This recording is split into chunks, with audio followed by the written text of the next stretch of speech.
Gauteng's Transport MEC has warned motorists to refrain from drag racing. Faith Mazibuko's comments come after 5 people were killed during an apparent drag racing incident in Kagiso on the West Rand last night. 3 others were injured. More than 1,200 people have been killed so far in accidents over the festive season.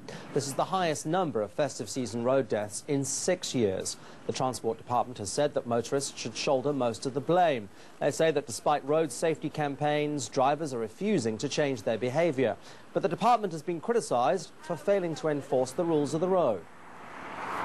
We need to change the way in which we do things, and we need to remember, of course, that arresting people is only part of the story. We need to convict those people, and research worldwide has proven that it's not the severity of the consequence when dealing with things like drunk driving.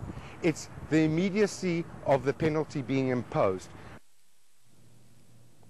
Road deaths and injuries have far-reaching consequences, not only for the families who lose an income, but for the economy as a whole. The Road Accident Fund is a government entity which compensates those badly affected by road accidents. Its CEO is Eugene Watson, and he joins us from Johannesburg. Eugene, this has been a very grim festive season.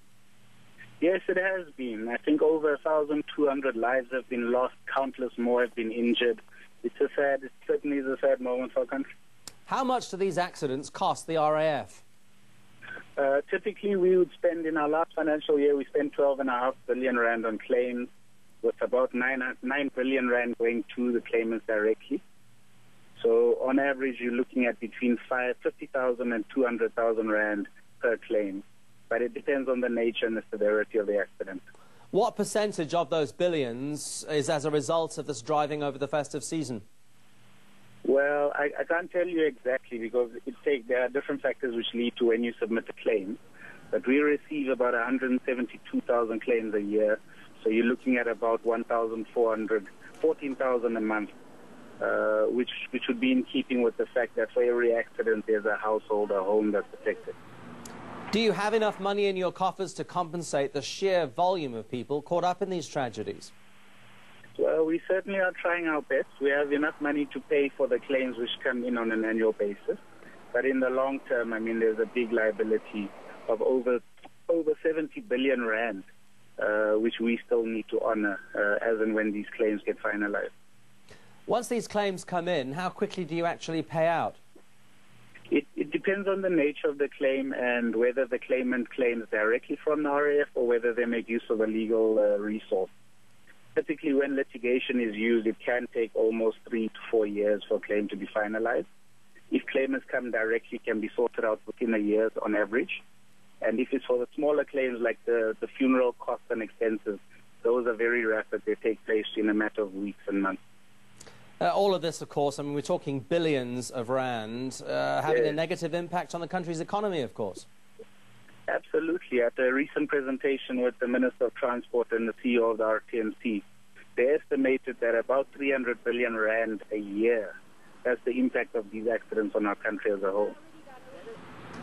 Eugene, what is it about South African motorists that leads to so many accidents? You know, I know at the moment we've lost many people, and it certainly is a heated time, and people are expressing their views quite vociferously. But the reality is, there is more than one factor. It depends on how you behave in the car. It depends on how other people behave in their cars, how pedestrians walk near cars. It depends on the quality of your car, the quality of the road. There really are many factors. There is no one silver bullet which is going to sort out our accident rate. But I believe the most important thing, sorry to cut you in, but the most important thing is for us to actually make a choice that when we get behind the wheel of a car, we'll remember our safety and the safety of the people on the road. Very quickly, Eugene, I was going to ask you, driver behaviour seems to be one of the biggest problems. How do we change that? I think we need to deal with people who are drivers at the moment. There must be enforcement measures. There must be strict enforcement measures. There must be visible policing.